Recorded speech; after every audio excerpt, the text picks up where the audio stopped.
Love lives here.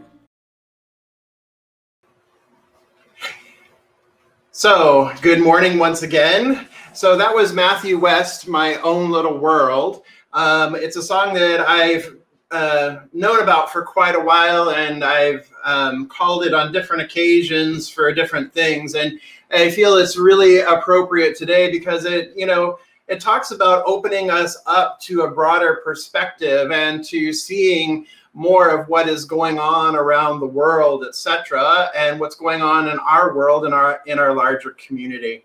So it's a perfect song, I think, for today, because in the song, Matthew West is talking about doing something, right? He's talking about taking action and being involved in greater ways. So before we get any much further, I would like for us to share our focus statement together, as we always do.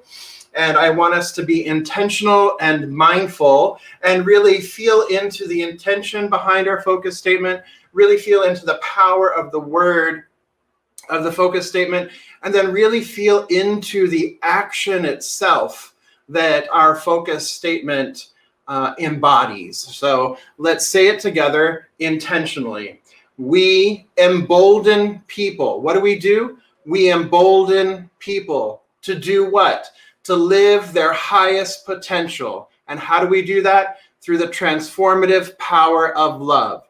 So we embolden people to live their highest potential through the transformative power of love. This is a mission statement. This is an action statement. This is a doing statement. We are doing something. We are doing what? We are emboldening people to do what? To live their highest potential. And how do we do that? We do that through the transformative power of love. So it is a statement of faith. It is a statement of intention. It is a statement of action. And so this year here at Centers for Spiritual Living, we are focused on the theme of 2020 spiritual vision. And this month's theme, the month of June, we have been focused on mindfulness for mavericks. And throughout this month, we've been focusing on mindfulness. And remember, we have defined being mindful as having our minds fully in the presence, fully in the present, and fully in the presence of the divine, meaning that we bring our minds, we bring our ideas, we bring our focus, we bring our intention, we bring our attention, and we bring our word to that which we wish to experience, to that which we wish to see, to that which we wish to be, to that which we wish to do.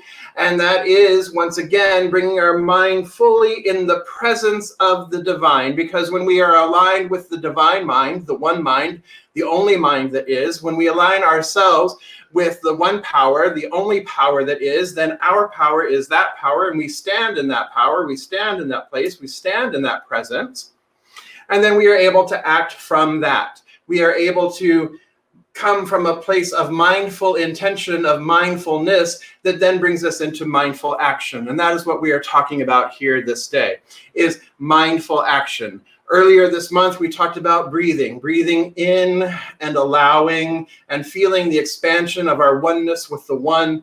Then we talked about mindful intention. And I asked you the questions. What if we mindfully brought our mind fully in the presence of the one? What if we mindfully brought our intentions to our vision of creating a world that works for everyone in all of creation?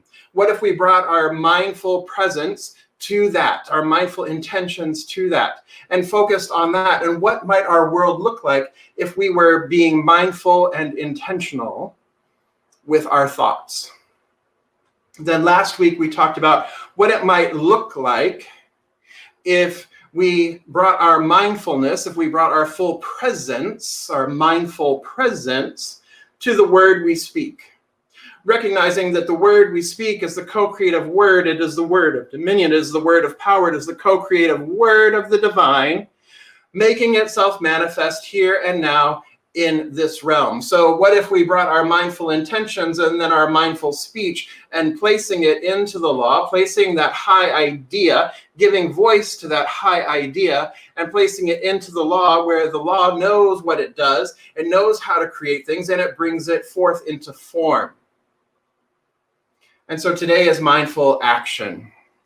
intentions, words, and action. So we've said it before, I've shared with you before, that faith without works is dead. You've heard this, it's a biblical quote from the Christian Bible, faith without works is dead. And then you've also heard me share that beyond that, some of my colleagues have gone so far as to say faith without works is not faith at all. That if we are not doing something, if we are not taking action upon our faith, then is it really faith at all? So Ernest Holmes shares this with us. Work without vision is drudgery, but vision without work is self-deception. The well-balanced person can walk with their head in the clouds and still keep their feet firmly on the ground. Therefore, faith and work are ineffective when separated. Faith and work are ineffective when they are separated. So another way of saying this is here at Riverside Center for Spiritual Living, we firmly know that we treat and then we move our feet. We pray and then we step into, so that we are not just sitting on our meditation cushions or in our cozy little homes and trying to pray for it all. Because what we know that we are called to do is we are called to center in prayer, that prayer brings our mind, brings our intention and attention to what it is we wish to experience, but then we are invited then to take action upon that which has been revealed and that which has been revealed during meditation. So prayer and meditation go hand in hand of setting the intention and then listening and being open and allowing, and then taking action upon that which has been revealed. So therefore, it is first we pray up, and then we step up. That first we pray, or we do spiritual mind treatment, or we treat, and then we move our feet. We must take action upon that which has been revealed. We don't just get to sit and be. Because what Michael Bernard Beckwith says is when you truly have an insight or a spiritual awakening, the next step is always action. Let's say that again. When you truly have an insight or a spiritual awakening, then the next step is always action. And haven't we been going through this wonderful time of insight and awakening? Of spiritual insight and spiritual awakening. This whole time that we have been at home, sheltering in grace, and all of the events that have been unfolding and continue to unfold are an opportunity to keep our mind and our eyes on the vision. They're an opportunity of awakening to our greater yet to be. It is an opportunity of awakening to what has been happening up until this point, and it is an opportunity then to take the next step, to take the next action. And as we know, the vision, the higher vision, pulls us forward. As mavericks, the way we described being a maverick earlier in this month is that a maverick has a great vision. The maverick can see a higher idea, it has a great vision, and a maverick is willing to use their voice. A maverick is willing to challenge the systems. A maverick is willing to take action in order to bring about, in order to allow the vision to realize or be realized, meaning to make real, the vision to become realized, the vision to become real. And so what we have the opportunity to do when we talk about mindfulness is we have the opportunity then to, when we talk about mindful action, we have the opportunity to turn within, to go within, and to listen to that still small voice. And this is where our spiritual practices really come in. Like I mentioned a moment ago, our practices of prayer, practices of meditation, our practices of visioning, of turning within and listening to that still small voice, listening to the divine wisdom that is within each one of us, that already knows that it knows that it knows, that it is part of the divine wisdom, is part of the grand idea, the high idea for life itself, expressing on this planet, expressing as each and every one of us, as you, as me. We have the opportunity to go within and listen, to be still and listen. And then ask or just not even ask, but be receptive to the next step to be revealed. Whatever the next step is. To just be present with what is, and then open ourselves, open our mind, open our heart, open our consciousness to be receptive to the revelation of what is our next step on this evolutionary process, on this evolutionary progress, this evolutionary journey of consciousness. What is the next step? Because truly, the journey of 1,000 miles, right, begins with the first step. So what's the next step? We don't have to have the answer. We don't have to know exactly all that is wanting to unfold, all that is wanting to occur. We don't have to know all of the details. All we need to pay attention to is what is the next step? What is the next indicated step?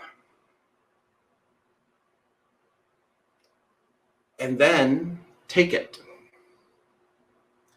Take that next step. Whatever that next step is. It might be like one giant step forward, or it might be a tiny baby step.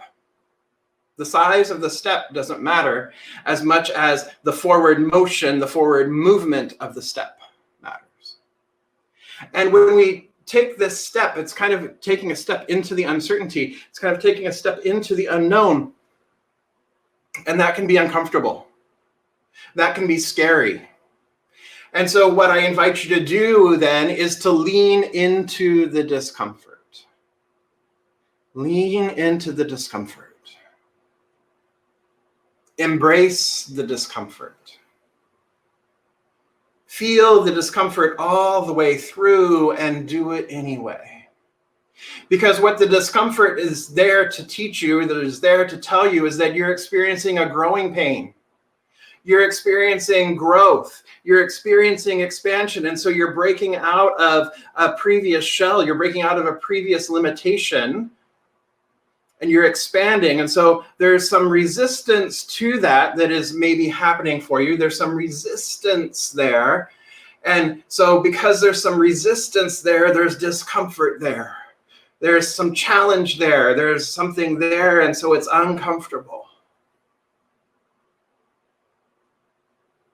Do it anyway. Take a deep breath like we talked about at the beginning of the month. Breathe in and do it anyway. Poet Audre Lorde said, "When I dare to be powerful, to use my strength in service to my vision, then it makes no difference whether or not I'm afraid." When I dare to be powerful, to use my strength in service to my vision, then it makes no difference whether or not I'm afraid. It makes no difference. Because spirit, because we are aligned with spirit, we are aligned with the one, we are setting our intention there, we have aligned with the one, then it is spirit that is moving us forward. It is the vision that is pulling us forward. And what we know is that spirit always maintains and sustains its beloved creation. Its beloved creation is you. Its beloved creation is me. So therefore we are always maintained and sustained. And when the vision is clear, when the vision is there and we are being pulled forward to it, everything that needs to happen, all the things that need to happen are already there, are already in alignment. We just have to step forward into that and trust and know and have faith in that. And that too is where faith comes into play. Because faith, or rather the proof that one truly believes, is in action. That's Bayard Rustin. The proof that one truly believes, the one truly has faith, is in action. And so your action item might be in the letting go. What if, instead of asking the question, continuously asking the question, what's mine to do, what's mine to do, what's mine to do, what's mine to do, and perhaps getting caught in a feeling of overwhelm by asking that question, what's mine to do, and kind of being caught at a loss. Maybe a different question is, what is mine to release? What is mine to let go of? Because as Dr. Michael Bernard Beckwith says, 100% of spiritual growth is in release, is in letting go of those things that no longer serve us personally or collectively. So a question then for you to ask yourself this day is, what is mine to release? What is mine to let go of? And getting clarity there provides an action item. So what is yours to release? Let's see it in the comments there. Let's see it there. What are you willing to release today? What are you thinking about releasing today? Not even thinking about it. What are you willing to commit to release today? Maybe it's an old habit. It's old thought. Maybe it's clutter around the house. Maybe it's your job. Could be any number of things, but what is it that you are willing to release today? What action are you willing to take? What is it that you're willing to release this day?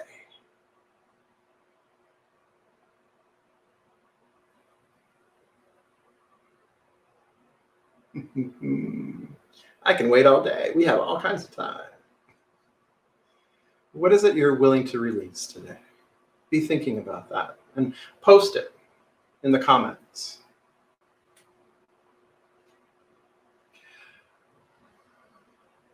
When we get silent and we get still, ooh, Tommy Jackson, yes, control. Release the control, right? For sure. That's definitely one that a lot of us are working on. Cleaning out the garage in my office. Yes, Frank. Get rid of all that clutter, right? You got to make room for your trophy, Frank. You got to make room for that trophy that's coming your way. So, because one of the things that happens when we let go of things, when we release things, and what happens is we create space. We create space for something new to enter into our lives. Sky is saying a tendency to judge others. Yes, wonderful, Sky. Right? Then that also produces freedom. When we cease judging others, then it frees up space in our mind. It frees up space in our consciousness. It creates an opportunity, as any kind of release does. It creates an opportunity for something new to come in, for the new, the evolutionary, the innovative to come forward.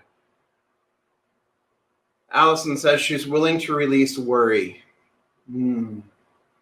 Yes, willing to release worry.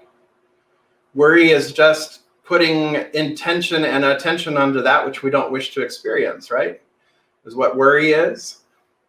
So if we're willing to release worry, then that shifts and creates more space for that which we are wanting to experience.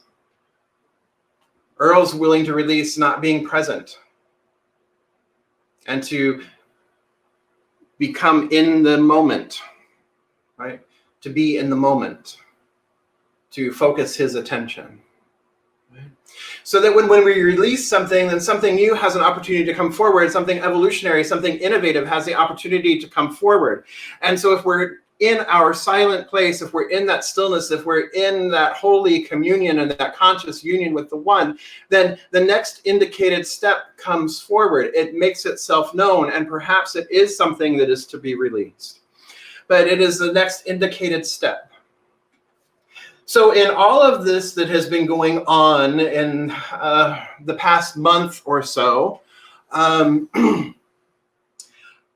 CSL ministers have decided to come together. And so what our next indicated step is as we've been sitting in practice, as we've been sitting in the silence, and we've been sitting in meditation, as we've been visioning, an idea has come forward. Actually, it came forward much earlier this year. It came forward back in January is when it came forward, but it's now coming to fruition because the intention was there. It was spoken into existence, and then it is now coming into form, that people have now begun taking action on it. So what is happening, starting in July, starting actually this coming Friday, me and about 100 other ministers who identify as white are coming together for the entire month of July and doing daily practice with the book by Layla Saad, which is Me and White Supremacy. Now, it was posted initially as a book study, right? And so the idea when you hear book study is like, okay, I'm going to read the book and then we're going to come together and we're going to chat about the book and chat about ideas. And really that just kind of like stays here in the head, right? You know, being exposed to the book. But this particular book is much different. This particular book is 28 days of deep journal exercises with prompts. There's a little bit of information, and then it is deep exercises and prompts for daily journaling to look at white supremacy, to look at how we are affected by it, to look how we are benefited by it, how we benefit by it, to lift it up, root it out, to see it for what it is. Because as we've talked about before, we cannot heal what we will not reveal. We cannot fix what we will not face.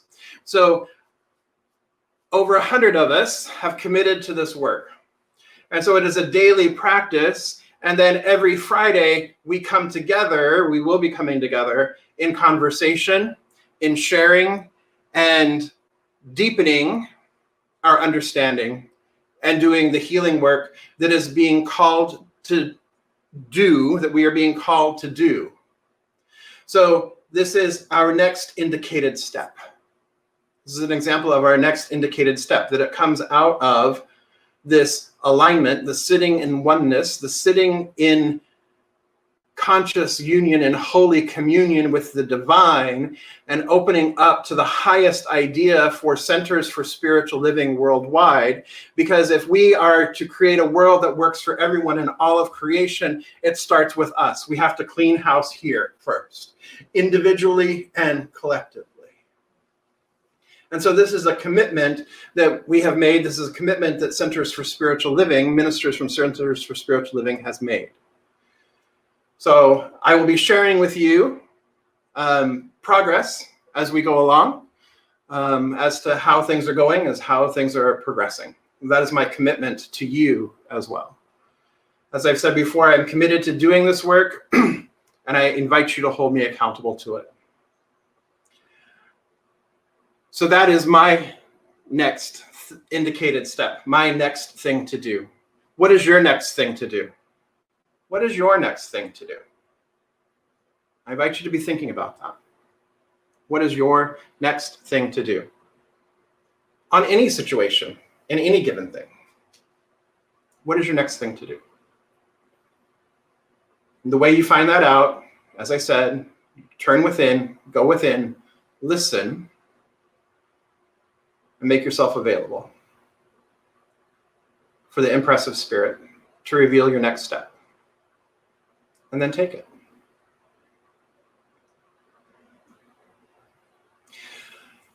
Today marks the 51st anniversary of the Stonewall Uprisings.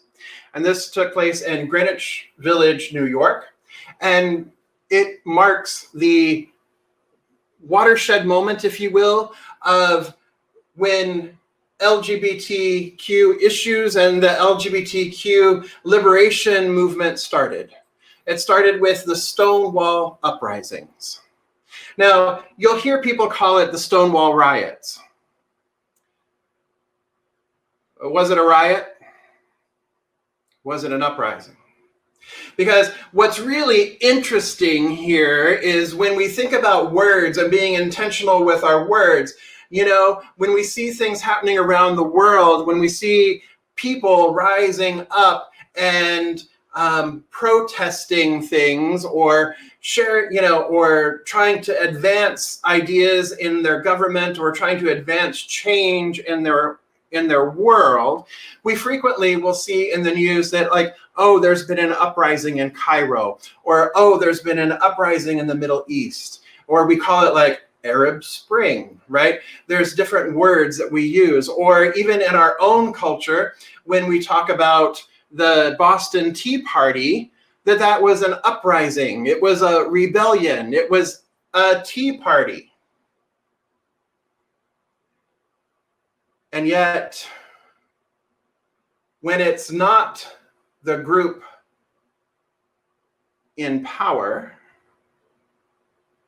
in this country that is doing the rising, when it is somebody rising, when it is groups of people rising in trying to move our country forward, trying to move our society forward, somehow it becomes a riot.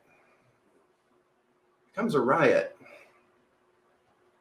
So the very word riot is loaded with ideas of oppression.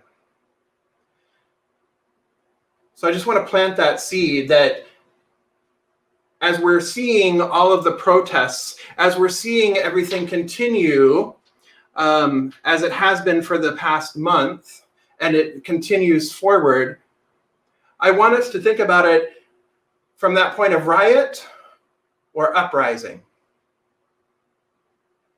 Because what is happening is that it is a call, it is an uprising in consciousness. It is a lifting consciousness. It is a forward movement. It is an evolutionary movement. It is an uprising of our society.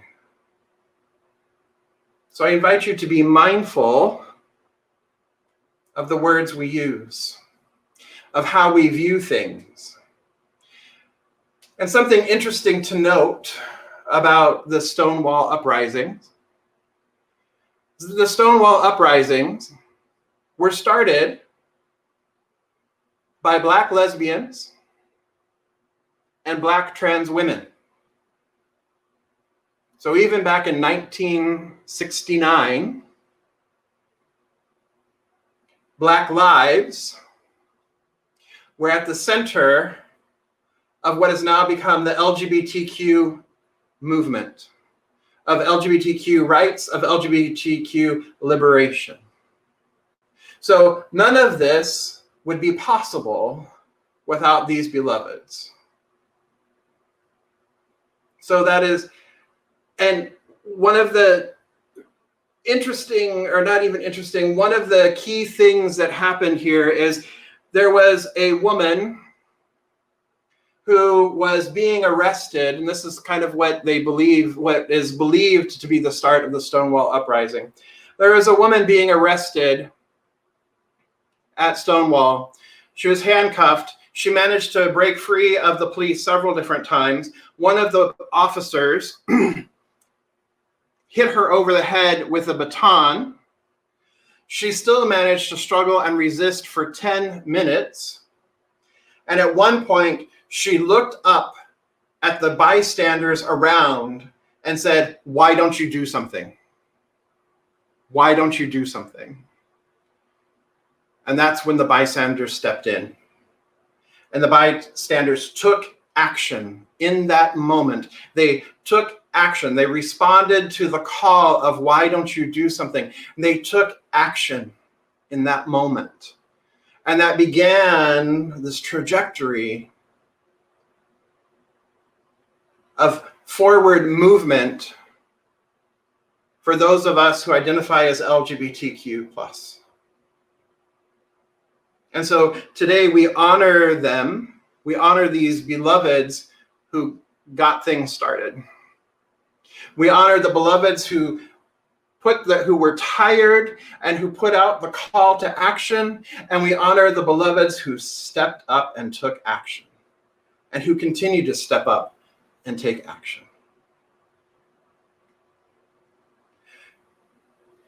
Again, when we have the high vision of a world that works for everyone and all of creation,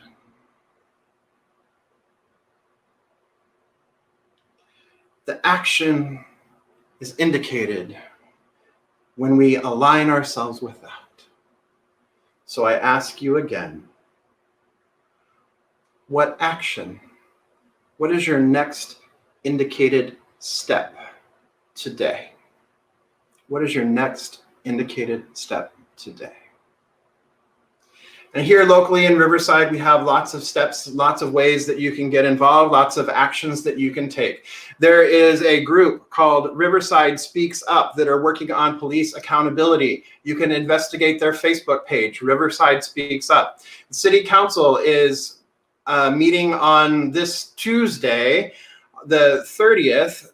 A couple of things will be up before the City Council. Chief Gonzalez will be speaking to the City Council, presenting his proposal for recommendations for police reform within our own police department, as well as Councilwoman Gabby Placentia has put a measure up to declare racism a health crisis in Riverside. So you have the opportunity to go onto the website and go onto the City Council website and leave comments. That is action that you can do if this is something that is calling you to do. There, of course, you can pray, right? And you can take steps toward policy change. You can get out cards, you can write letters, you can register people to vote. There are all kinds of things that we can do. But first, we want to center in prayer, we want to center in the one, and then take the next indicated step. But those are some steps that you might consider taking. Bayard Rustin says, "The real radical is the person who has a vision of equality and is willing to do those things that will bring reality closer to that vision." So I invite you this day to mindfully consider mindful action. Blessings. So let's come together in consciousness. And I recognize here and now that there simply is one life, one power, one presence, one infinite eternal being. This one in this moment, I choose to recognize and see and feel the entire presence of love, the entire presence of unity, the entire presence of wholeness. And this is what I know that I am. I am one with the one. It is the very entirety of my being. There is no separation. There is no other. There is no other power, presence, or love, or life that I could be that exists anywhere. So therefore, I know that the totality of my being is this power, this presence. I know that my mind is one with the divine mind, that I am a vehicle, a vessel, a transparency for the divine, making itself known here and now, present, fully in the presence of life on this planet, as each and every one of us. And so I recognize that I am one with my brothers, sisters, and siblings, whether they be human, animal, plant, mineral, the earth herself. I am one with this one. There is only this one life expressing here and now, but it expresses as multiplicity. It expresses as beauty. It expresses as diversity, knowing itself in multiplicity. It still is the one unity, and that is who I am. That is what I am, and that is what I know to be true here and now. And so I speak my word here and now, recognizing that I bring myself into alignment. I bring my consciousness into alignment. I bring the who of who I am into alignment with the totality of my being. And I listen. I open and I listen with the ears of the divine. I see with the eyes of the divine. I feel with the heart of the divine. I listen. I align myself. And I simply rest and open up a way, and I am receptive to the high idea for my life, the high idea for Riverside Center for Spiritual Living, the high idea for our community. And I take action upon that which is revealed. I commit here and now to taking action upon that which has been revealed here this day, knowing that no step is too small. No step is too great. Knowing that it is all forward movement in the evolution of consciousness and the evolution of life on this planet and the evolution of myself, the evolution of our community, the evolution of our center, the evolution of the world. And so I commit to this world work. I commit to doing this work. I commit to the change. I commit to the transformation. I commit to the evolution. And I say yes to it. I say yes to the step, trusting and resting in faith that all is truly well, that all is unfolding as it should. My faith tells me that that is so. My action is proof of my faith. And so I give thanks. I give thanks for a world that works for everyone and for all of creation. I give thanks for the action indicated. I give thanks for the ability and the willingness of each person to do the work, to be the presence of love manifest consciously.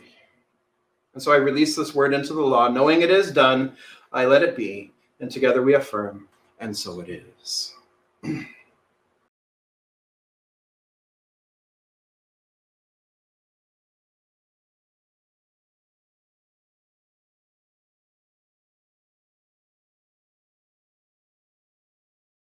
Love